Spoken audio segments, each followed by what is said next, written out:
I would now like to call on His Excellency Yoweri Museveni, President of the Republic of Uganda, to give some remarks. You're welcome, Your Excellency.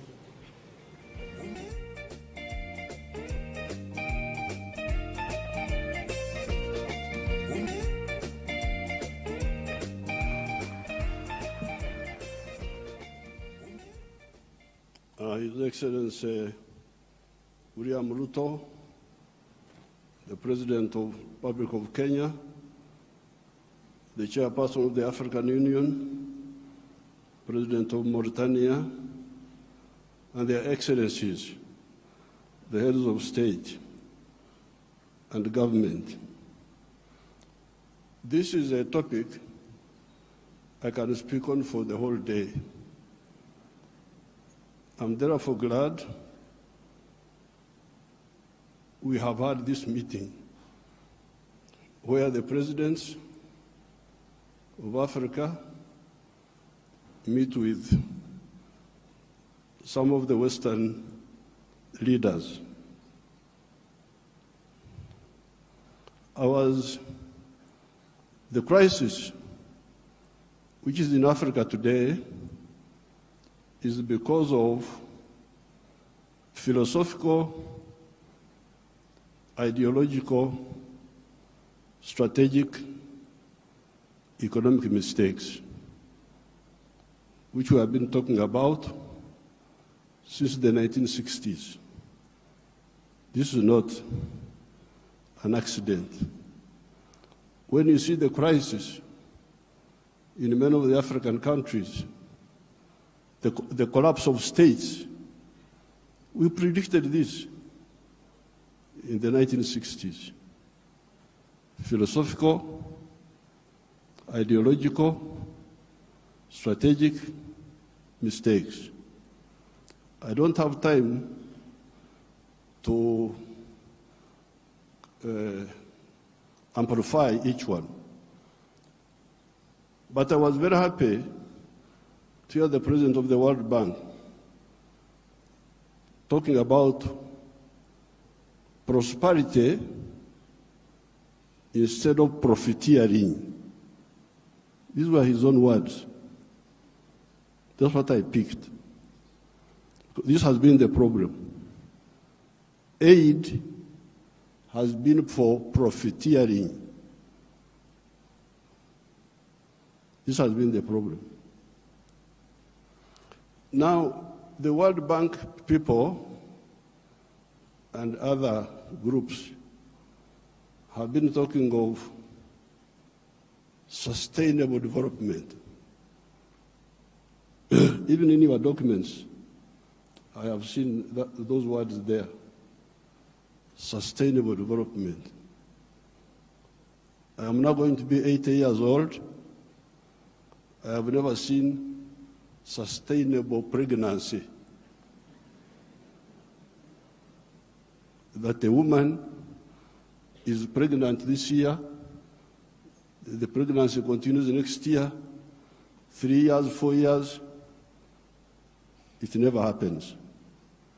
In life, pregnancy develops sustainably within the womb of the woman. Quantitatively, the baby is growing bigger and bigger. But at some stage, quantitative growth must be transformed into qualitative change. The pregnancy must become a baby.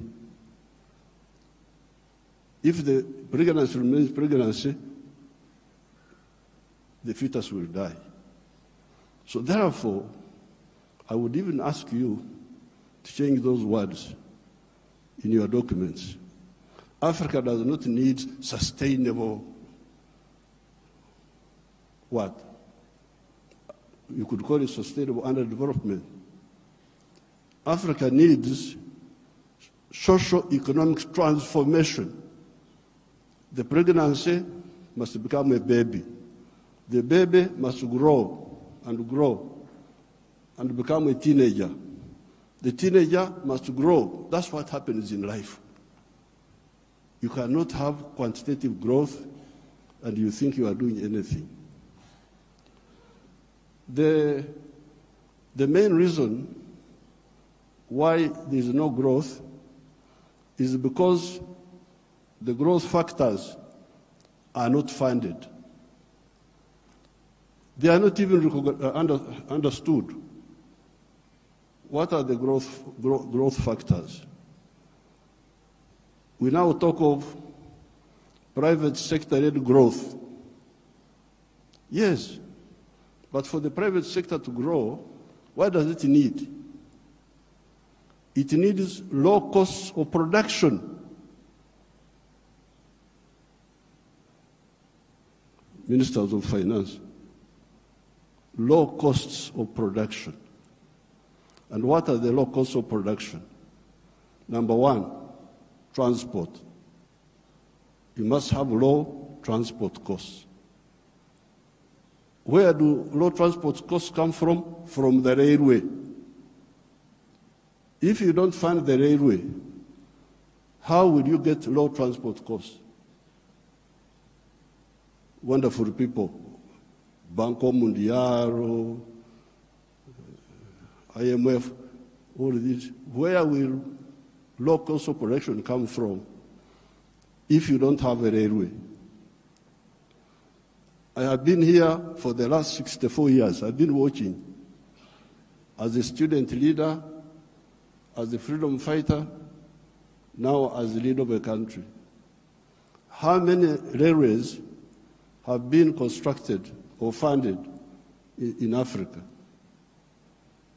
The few that have been was by China, the Tanzania Railway to Zambia, and recently China, another one here in Kenya, and then Tanzania on their own, they are building a railway line.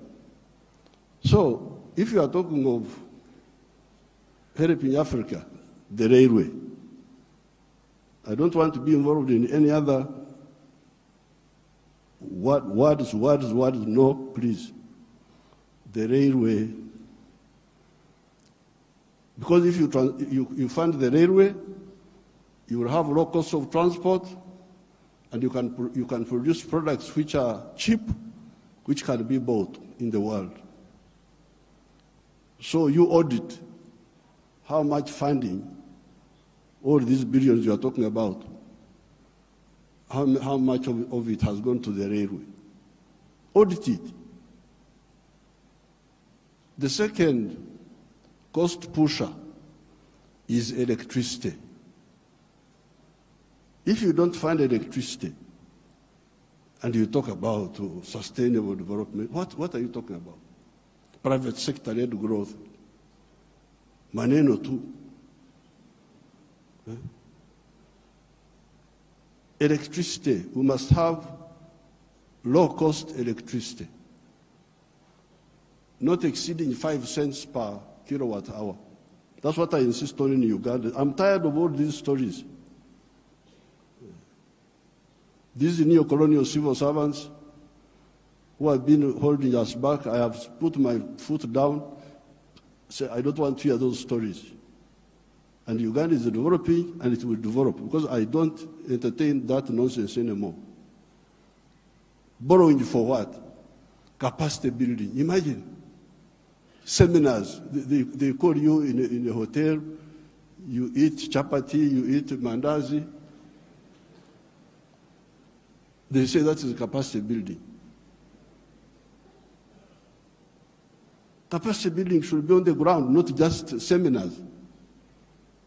So, the second point, Excellency, is electricity. The third one, those people who talk about private sector-led growth, I have been trying to borrow money for our UDB, Uganda Development Bank, a bank which funds manufacturers. No, I don't get support for that. Instead, they want me to go, my people to go to commercial banks. But commercial banks cannot give no, those commercial banks are to encourage imports. Because the only person who can borrow money and pay it back from a commercial bank is a trader who goes to China, goes to Dubai, brings products, sells them quickly, and pays back. So, if you are serious, I needed to hear about the low-cost funding for manufacturing. Not for stories, not for what, no, manufacturing.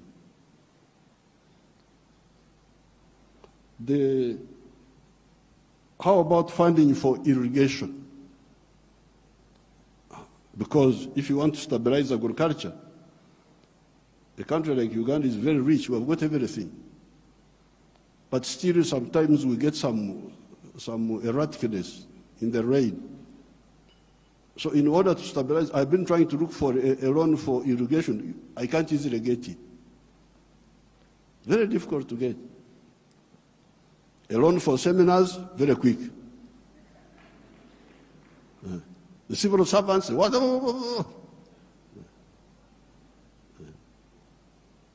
But a loan for irrigation, you don't see. Now, finally,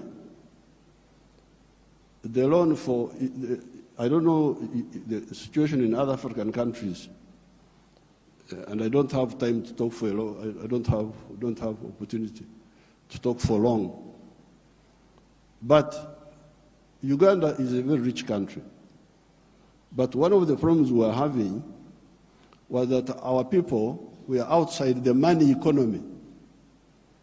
They were in what they call subsistence sector. They just produce for eating, produce for eating, produce for eating. Wanashughulikia tumbo tu.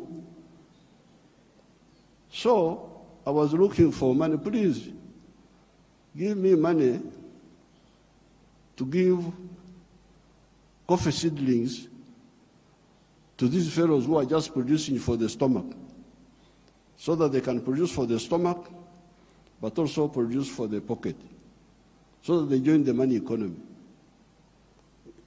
You cannot imagine that by 2013, a few years ago, 68% of the homesteads in Uganda were still in the subsistence sector, in the non-money economy. You audit your countries. What is the situation? What is the percentage of the people? So I had now to use my own money, because I couldn't borrow money from anybody. The loans are for capacity building, for, I don't know, sometimes they give for ICT, but ICT is a communication system, mainly. What are you going to communicate on that communication? How are you? Good morning. And you think that is communication. Why don't you have ICT linked with agriculture, linked with industry? Oh, now the digital. Are you eating computers? Have I seen anybody eating computers? Just running up and down, maneno tu. So I was insisting that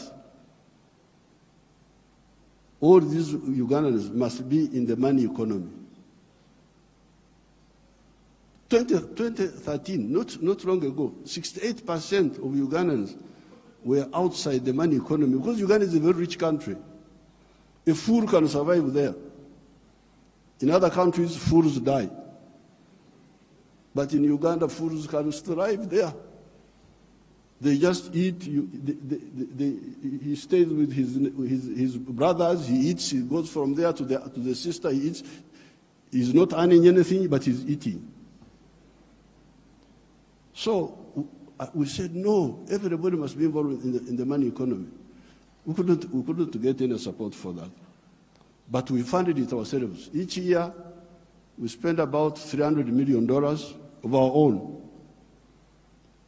to make these villagers join the money economy by producing for the stomach, but also for the pocket. And from 2013, I was now told that for the first time, 61% of the people are in the money economy of the homesteads. It is only 39% that are still out. You imagine those are still there, just eating, no money. So therefore, this meeting is, then you get your neo-colonial civil servants. They talk of import support. Imagine there is money for import support. Import support. The governor writes to me, reports, we have got import cover for so many months. But I don't want to import, I want to export. Why don't you tell me about import substitution and export promotion? Instead you are telling me of import support. So money is available for to become more dependent. So I'm very glad to hear what now finally, the cash, which we told our people about in the 1960s, we told them, part of the wars we fought in Uganda were to get rid of the neo-colonial groups which were there, which were stopping us from thinking. We had to get rid of them by force. But one of the problems was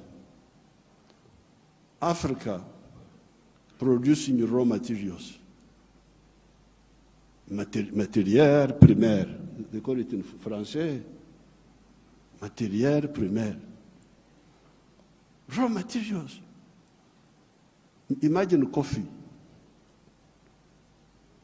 The global value of coffee is $460 billion. All the coffee producing countries of the world, Brazil, us, all this, we only get 25 billion of that. Out of the 460 billion, the coffee producing countries get 25 billion. And Africa gets only 2.5 billion.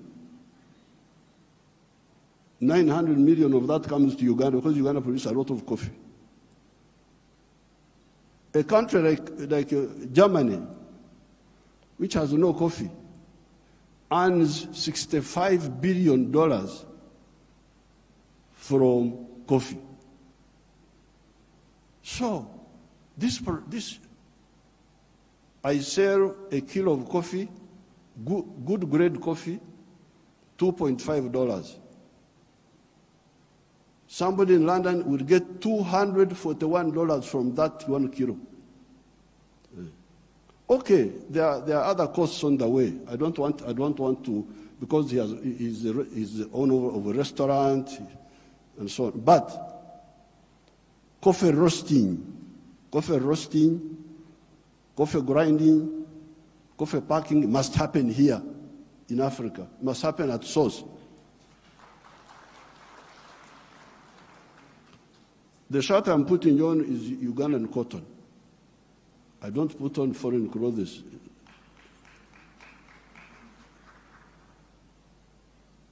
It's only the trousers I'm putting on because I can't go naked. Because they have not solved that problem for me. So, if you look at cotton, how many job levels are there? Job levels. You grow the cotton. Okay, that one we do. Those jobs we do. We gene the cotton. Kutoa mbegu, remove the seeds. That one we do here. And we end there. When you hear all these countries which have got crisis, Burkina Faso, I don't know what, Mali, all of them are cotton-growing countries. But how much textiles are they producing? They're importing textiles, I don't know from where. So now, if you end at level 2, ginning, removing the seeds, then you take the pamba, you take the cotton, to cleverer people who are clever. Watu wenye akili wako huko, sisi hapo tutajiita vipi? Kama mtu anakuzidi akili wewe unasema wewe nani? So they take the cotton, they spinning, more money, more jobs for their children. They weave, more money, more jobs for their children. They put the print, more money, more jobs for their children. I looked at the figures. Uganda consumes 276 million meters of textiles each year. And that wonderful country of yours spends $880 million on clothes. Some of them dead people's clothes from Europe. When people die, their clothes, they are sent to you people, to Africa. And we spend 800, all the money we earn from coffee goes back to bring dead people's clothes. But we have got one factory there called Nitil. It produces 25 million meters. So in order to clothe our people in Uganda without importing, we need about 11 factories like the one of Nitil. And they would employ about 20,000 people. So there, and we would save $880 million, which we are just giving to other people. So this IDA, what did you say about the modern slavery of the Africans, of producing raw materials? In one of our documents in Addis Ababa, we had talked of Africa producing what it does not consume and consuming what it does not produce. They had put that as a summary in one of the documents of the African Union. We must get rid of the production of raw. I banned the export of minerals from Uganda and process. I banned them. Piga marufuku. Then the agents were going in the corridors, what Mufaji, no mineral will come from Uganda if it's not processed. You wait until I go away, you can steal the minerals, but not now. I banned this export of unprocessed minerals in 2012. My young brother, His Excellency Ruto, I forgave him and gave him some little iron ore for, I think, 2 or 3 years, because I've got a lot of iron ore, one of the best in the world. I told him, His Excellency Ruto's man, Muindi wa hapa Kenya, you come and build the steel factory in Uganda at the iron ore. Oh, I've already built in Mombasa. So I said, okay, because of my young friend, I give you some iron ore for 2 or 3 years. But come and put the factory here. Now you can imagine akili ya watu wenu, my civil servants. An Indian wanted to take that iron ore to India, imagine. Iron ore in our language is called obtare, But it is soil. Black soil, if you see it, it is soil. To take that to India and do what? Pay your wonderful people $47 per ton. Our iron ore is the purest in the world. It is 70% pure. So you need like 1.5 tons to make a ton of steel. Now, a ton of steel costs $700. Somebody gives you $47 on your wealth, the wealth of your people, and he gets $700 from it. And all the jobs, your children have no jobs. Watoto wa Wahindi wanafanya wampata kazi. I can't be part of that treachery. So I banned, there will be no export of unprocessed minerals from Uganda. So there's no business. What do you mean there's no business? So when I banned them, they are flocking in now. They have opened 7 gold refineries. 7 gold refineries. They are there. Because I banned. The other day I was opening a tin refinery. You can imagine this tin, and Sulu Samia may know where we were, the power station. Both sides, the Uganda side and the Tanzanian side. That is all tin. But all this time, imagine, since the British were here, they were taking, walikuwa wanachukua mawe tu, stones, because tin in nature is a stone, looks like a stone. So they take that. And they give my people $11 per kilo. And they take it to cleverer people. For the cleverer people, they get $32. My people got 11, those people get $32. And all the jobs. So when I was opening the factory, I was asking the refinery, I was asking them, this boy who opened the factory is a Canadian. I was asking them, huyu Mkanada ameleta umeme wake? Has this Canadian brought his own electricity? No. Anatumia umeme wa kwetu. Ameleta maji yake ya factory? No. Anatumia maji yetu. Internet anatumia ya nani? Ya kwetu.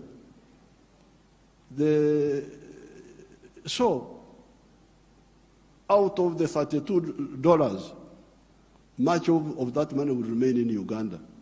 Pay for the raw material, pay for the electricity, pay for the water, all that remains in Uganda.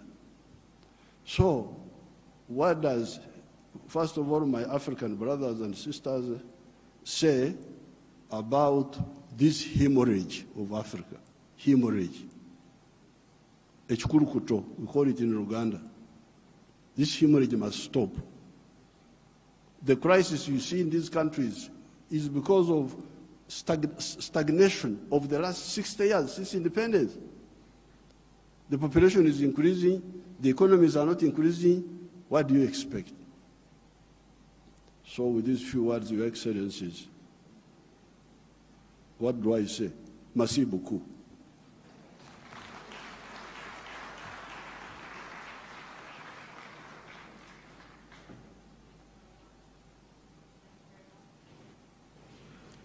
Thank you very much, Your Excellency, President Yoweri Museveni. May I call upon His Excellency, Professor Faustin Archange Touadéra, President of the Central African Republic, to please come and give some remarks. Bienvenue.